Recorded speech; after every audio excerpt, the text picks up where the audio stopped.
Αυτή η εκπομπή είναι μια χορηγία του Men of Style. Η αυτοβελτίωση στην Ελλάδα έχει όνομα και λέγεται Men of Style. Θες να ζήσεις μια μοναδική εκπαιδευτική εμπειρία με σεμινάρια σταθμό στην εξέλιξη της ζωής και του εαυτού σου? Μάθε τα πάντα για τις γυναίκες και το φλερτ με ένα κλικ στο menofstyle.gr για να δεις όλες τις υπηρεσίες και τα σεμινάρια του Men of Style ή τηλεφώνησε στο 210 25 25 900.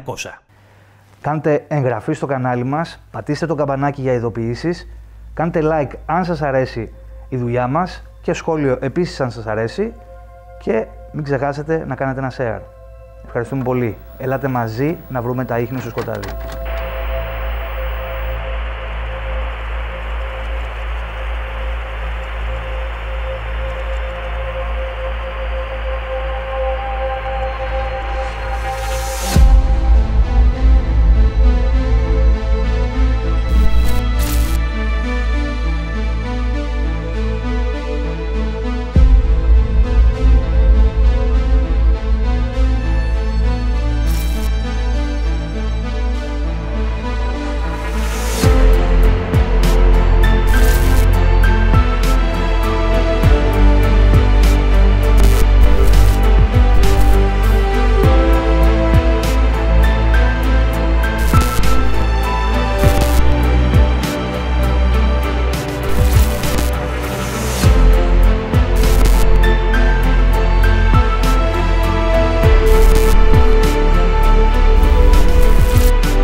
Υπάρχουν εξαφανίσεις που δεν ερευνήθηκαν ποτέ.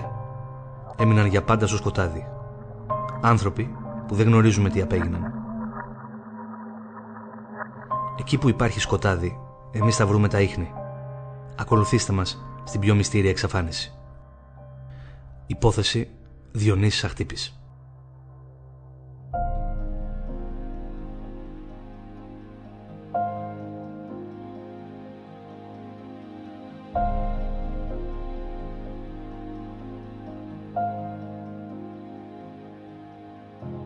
Ο Διονύσης Αχτύπης γεννήθηκε στις 15 Φεβρουαρίου το 1975. Μεγάλωσε με τη μητέρα του και τα περισσότερα χρόνια έμενε μαζί της στο Καλαμάκι. Σπούδασε οικονομικά και μετέπειτα εργάστηκε ως ορκωτός ελεγκτής και πραγματοποιούσε ελέγχους για λογαριασμό της εταιρείας του στην Ελλάδα και στο εξωτερικό. Ο Διονύσης Αχτύπης ήταν ένας πολύ δραστήριος άνθρωπος. Ασχολιόταν με την κολύμβηση, το πόλο, είχε διακριθεί σε πολλά αγωνίσματα και ήταν λάτρης της μουσικής. Έπαιζε κιθάρα και στα φοιτητικά του χρόνια είχε δημιουργήσει ένα συγκρότημα που το ονόμασε Zero. Ήταν κοινωνικός, ιδιαίτερα έξυπνος, ζούσε μια άνετη ζωή και κάποια στιγμή ένα πέπλο μυστηρίου καλύπτει τη ζωή του. Σεπτέμβριος του 2013, σε ηλικία 38 ετών, ο Διονύσης Αχτύπης, σύμφωνα με τα λεγόμενα της μητέρας του, καλεί ένα ραδιοταξί με προορισμό το αεροδρόμιο. Ξημερώματα μπαίνει σε ένα ταξί και εξαφανίζεται. Έχει σκοπό να ταξιδέψει στο Όσλο της Νορβηγίας και να μείνει εκεί μόνιμα, αφήνοντας την Ελλάδα για πάντα. Από τις έρευνες που έγιναν, ουδέποτε ο Διονύσης Αχτύπης εμφανίστηκε στην Νορβηγία. Δεν είχε ανανεωμένο διαβατήριο και η ταυτότητά του ήταν παλαιού τύπου. Πρακτικά ήταν αδύνατο να ταξιδέψει. Δεν πήρε μαζί του τις κιθάρες του, τον υπολογιστή του, το κινητό του, τα μετάλλια του. Δεν έλειπε τίποτα από τα προσωπικά του αντικείμενα που σίγουρα είχαν σημασία γι' αυτόν. Η μητέρα του το 2017 είχε πει χαρακτηριστικά: «Δεν θέλω να τον ενοχλήσω ή να επέμβω στη ζωή του. Μου αρκεί έστω και ένα τηλεφώνημα, μια ένδειξη ότι ο Διονύσης υπάρχει στη ζωή και είναι καλά». Μέχρι σήμερα ο Διονύσης Αχτύπης δεν έχει δώσει κανένα σημάδι ζωής. Πιστεύουμε πως κάτι άλλο συμβαίνει. Ποια είναι όμως τα ίχνη στο σκοτάδι?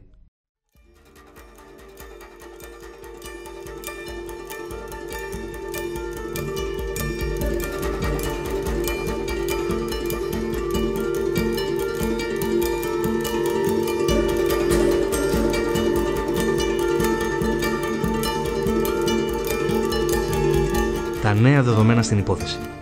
Το 2020 επικοινωνήσαμε για πρώτη φορά με τη μητέρα του Διονύση Αχτύπη. Αμέσως μας έστειλε μήνυμα λέγοντας χαρακτηριστικά. Μήπως γνωρίζετε κάτι εσείς για το παιδί μου? Έχει να δώσει σημεία ζωής από τις 12 Σεπτεμβρίου του 2013 και από τότε όλες οι ενέργειες που έκανα για να βρω τον Διονύση μου απέβησαν άκαρπες. Παρακαλώ πολύ, αν γνωρίζετε έστω το παραμικρό, επικοινωνήστε μαζί μου. Αναρωτιέμαι πώς γνωρίζετε, γιατί το θέμα δεν το έχω δημοσιοποιήσει. Σας ευχαριστώ εκ των προτέρων. Άντεξα τόσα χρόνια, αλλά αρχίζω πλέον να λυγίζω. Η συζήτηση συνεχίστηκε για λίγο και ύστερα, αφού συμπέρανε ότι δεν γνωρίζουμε κάτι σημαντικό, μας απαντά. Αφήστε το. Σας ευχαριστώ και πάλι. Επικοινωνήσαμε τηλεφωνικώς και προσπαθήσαμε να την πείσουμε να βρεθούμε από κοντά. Στην αρχή φάνηκε να θέλει και μας είπε να την καλέσουμε άλλη μέρα. Την καλέσαμε ξανά και τελικά μας απάντησε ότι δεν θέλει. Σταματήσαμε να επικοινωνούμε για 2 χρόνια και φτάνουμε στο σήμερα.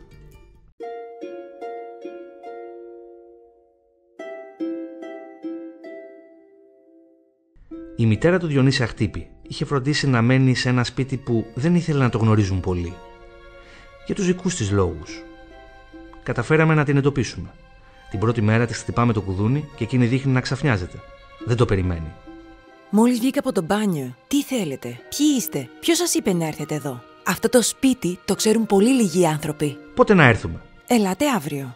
Την επόμενη μέρα πήγαμε στην προγραμματισμένη ώρα και χτυπήσαμε το κουδούνι. Μα τι θέλετε? Γιατί ταράζετε την ησυχία μου? Γιατί επεμβαίνετε στη ζωή μου? Έφτασε στο μαγαζί φανερά εκνευρισμένη. Με ύφος απαξιωτικό, προσβλητικό και χωρίς καμία διάθεση να θέλει να δώσει πληροφορίες και να μας βοηθήσει στον εντοπισμό του γιού της. Η συζήτηση κράτησε κάπου στα 65 λεπτά. Πακέτο πάτε εσείς? Πακέτο πάμε. Τι είναι ο κύριος? Συνεργάτης μου. Κλείστε τα τηλέφωνα. Μην τυχόν και γράψετε τίποτα από αυτά που λέμε. Έχω άγριες διαθέσεις. Καταρχήν ασχολήθηκες να βρεις εμένα. Αυτό απαγορεύεται. Τι εννοείς? Πώς το βρήκες? Πώς με βρήκες? Για να με εντυπωσιάσεις βρήκες το σπίτι μου. Αυτό το σπίτι που μένω το ξέρουν 3 φίλες μου μόνο. Καλά κάνεις. Και μου χτυπάς και το κουδούνι. Γιατί? Το κουδούνι σου χτύπησα. Τι σου χτύπησα? Δεν ξέρω. Παιδιά, αυτά δεν στέκονται. Μόνο και που μου χτύπησες το κουδούνι, το πώς με βρήκες, δηλαδή αυτό είναι αδιανόητο. Να ασχοληθείς να δεις πού μένει η μάνα του παιδιού που εξαφανίστηκε.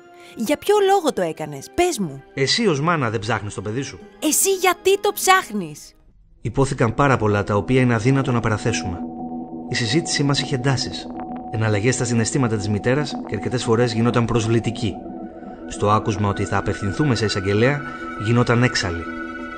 «Θα σας κάνω μήνυση αν πάτε στον εισαγγελέα», μας είπε. Φανερά επιθετική, εχθρική, ενώ ο σκοπός μας είναι να βρούμε το παιδί της. Ακόμα κι αν ο τρόπος προσέγγισης μας ήταν άγαρμπος για εκείνη, δεν μπορούσε σε καμία περίπτωση να δικαιολογήσουμε αυτή τη συμπεριφορά, όταν το ίδιο της το σπλάχνο έχει να δώσει σημάδια ζωής 9 χρόνια. Σε όλη τη διάρκεια της συζήτησης ήταν παντελώς αρνητική. Δεν ήθελε να δώσει καμία πληροφορία, ούτε για τους φίλους του Διονύση, ούτε για το εργασιακό του περιβάλλον. Παρατηρήσαμε μια διάθεση απόκρυψης πληροφοριών που μπορεί να βοηθήσουν στο τι έχει πραγματικά συμβεί στην υπόθεση του Διονύση. Η συζήτηση ολοκληρώθηκε λέγοντάς μας να μην την ενοχλήσουμε ποτέ ξανά. Ποιος είσαι εσύ? Ποιος είσαι εσύ? Τι είσαι εσύ? Τι είσαι εσύ? Τι είσαι εσύ? Ποιος είσαι εσύ? Ποιος είσαι εσύ που επεμβαίνεις στη ζωή μου? Ποιος σου είπε να ασχοληθείς με τα προσωπικά μου? Μπορείς να μην ασχολείσαι πλέον. Γιατί χώνεσαι? Όχι, δεν θέλω να ψάξεις. Δεν πιστεύω ότι κάποιος μπορεί να συνδέσει τα πράγματα. Δεν πρόκειται να τον βρεις. Και γιατί ασχολείσαι με την προσωπική μου ζωή και ποιος είσαι εσύ και ποιος σου έδωσε το δικαίωμα να ψάχνεις το γιο μου. Και λέμε, κοιτάξτε να δείτε, εδώ ένας άνθρωπος έχει χαθεί από το 2013. Τι γίνεται εδώ, τι συμβαίνει? Και δεν σας το επιτρέπω και δεν έχεις μυαλό, μετά το γύρω στον ελληνικό, πιο προσβλητική ακόμα. Δεν έχεις μυαλό, είσαι κουτός και δεν ξέρεις τίποτα. Για πες μου, λέει, τι στοιχεία έχεις, λέει. Για πες μου. Με τέτοιο υφάκι, με τσαμπουκά. Εμείς ήμασταν πάρα πολύ ήρεμοι. Κάποια στιγμή της εξήγησα ότι εδώ πέρα ένας άνθρωπος αγνοείται πολλά χρόνια, κάτι συμβαίνει και πρέπει και εκείνη να πάρει κάποιες απαντήσεις, εκτός και αν τις ξέρει και τις κρύβει. Της είπα κάποια στιγμή ότι θα απευθυνθώ στον εισαγγελέα. Και γυρίζει και μου λέει: έτσι και τολμήσει και πα στον εισαγγελέα, θα σου κάνω μήνυση. Δεν ξέρω εγώ κανένα γονιό να μην ψάχνει το παιδί του. Πώς είναι δυνατόν να μου κάνει μήνυση? Ο γιος της αγνοείται. Είναι συμπεριφορά αυτή? Εδώ κάτι άλλο συμβαίνει. Τη ρώταγα για τους φίλους του Διονύση. Δεν μου έλεγε τίποτα. Μου είπε για κάποιον ο οποίος την τελευταία περίοδο ο Διονύσης είχε μεταβιβάσει σε ένα στενό του φιλικό πρόσωπο το όχημά του γιατί θα βγει στο εξωτερικό. Και λέω: ποιος είναι αυτός ο άνθρωπος που έκανε μεταβίβαση του οχήματος? Δεν μου έλεγε. Γνωρίζουμε ότι ο Διονύσης είχε μια πολύ καλή εργασία, στην οποία είχε και έναν ικανοποιητικό μισθό και είχε και αρκετές απαιτήσεις η δουλειά αυτή. Δεν ξέραμε όμως ποια ήταν η εταιρεία στην οποία δούλευε. Ρωτήσαμε ποια είναι η εταιρεία. Δεν μας έλεγε. Ποιες ήταν οι ερωτικές του σχέσεις? Είχε φίλους, ποιοι είναι? Πείτε μας ονόματα. Δεν έλεγε τίποτα. Δεν μας έδινε καμία πληροφορία από κάπου να πιαστούμε και να μπορέσουμε να αρχίσουμε να σκάβουμε πιο βαθιά. Δεν γίνεται λοιπόν ένας άνθρωπος ο οποίος έχει αφήσει τα προσωπικά του αντικείμενα στο σπίτι, δεν έχει πάρει τίποτα, να σηκώνεται και να φεύγει και να εξαφανίζεται. Αυτό που μου έκανε ιδιαίτερη εντύπωση είναι ότι και η μητέρα και ο πατέρας είχαν την ίδια ακριβώς αφήγηση. Λες και είχαν συνεννοηθεί. Δηλαδή, πήρε ένα ταξί και έφυγε για πήγε εξωτερικό. Τι, έτσι πάει και φεύγει ο άλλος? Έτσι ξαφνικά? Ωραία, άντε και με τη μητέρα του μπορεί να έχει κάποια θέματα. Με τον πατέρα του γιατί δεν επικοινώνησε τόσα χρόνια? Να στείλει ένα μήνυμα, να πάρει ένα τηλέφωνο. Είμαι καλά. Δηλαδή, υπάρχουν άνθρωποι που εξαφανίζονται και δεν θέλουν να έχουν καμία απολύτως επαφή με τους γονείς τους. Το καταλαβαίνω ότι μπορεί κάποιοι να έχουν προβλήματα με τους γονείς. Αλλά όμως υπάρχουν σημάδια, υπάρχουν κινήσεις. Το γεγονός ότι μία μάνα αντιδρά στο ότι αναζητάμε το παιδί της, εμένα προσωπικά με υποψιάζει πάρα πολύ. Επίσης, το γεγονός ότι στα social media δεν αναφέρει ποτέ για το γιο της. Δεν αναφέρει πουθενά ότι είναι αγνοούμενος. Για ποιο λόγο? Τι έχει να κρύψει? Είναι εξαφανισμένος από το 2013. Γιατί δεν κάνει μια ανάρτηση? Δεν ξέρω πού είναι το παιδί μου. Και από τη στιγμή που έφυγε στο εξωτερικό, γιατί πήγε να δηλώσει μετά από 2,5 περίπου χρόνια στο αστυνομικό τμήμα την εξαφάνιση? Τι θυμήθηκε τότε? Ότι αγνοείται? Και γιατί το 2017 πήγε στο φως στο τούνελ επίσης να πει ότι τον ψάχνει? Ποιο λόγο? Αφού εσύ έλεγες ότι πήγε στο εξωτερικό. Τώρα θυμήθηκες ότι αγνοείται? Και μετά από όλα αυτά ερχόμαστε εμείς όπου τον ψάχνουμε και αντιδράει σε όλο αυτό. Εμένα δεν μ' αρέσει αυτό το πράγμα και κάνω έκκληση σε όσους μας ακούν και μας βλέπουν να βοηθήσουν με όποιο τρόπο μπορούν. Αυτά. Υπάρχουν ίχνη και εμείς εδώ είμαστε για να αναζητούμε τα ίχνη στο σκοτάδι. Για μας υπάρχουν κόκκινες γραμμές. Υπάρχουν σύνορα. Υπάρχουν όρια. Υπάρχει αλήθεια. Υπάρχει και το ψέμα. Εμείς οφείλουμε να σας μεταφέρουμε τα όσα μας είπαν, χωρίς όμως να έχουμε καμία απολύτως υποχρέωση να τα πιστέψουμε. Αποφασίσαμε ότι πρέπει να δράσουμε. Και έτσι απευθυνθήκαμε στις αγγελικές αρχές, παραθέτοντας όλα μας τα στοιχεία και τις πληροφορίες που είχαμε. Η εισαγγελία διέταξε προκαταρκτική εξέταση και έτσι η υπόθεση μετά από 9 χρόνια πήρε το δρόμο της. Τον φάκελο διαχειρίζεται η ασφάλεια. Μέχρι σήμερα δεν είχε γίνει καμία νομική διαδικασία και κάποιοι έκρυβαν το μυστικό τους με πολύ προσοχή. Όχι πια.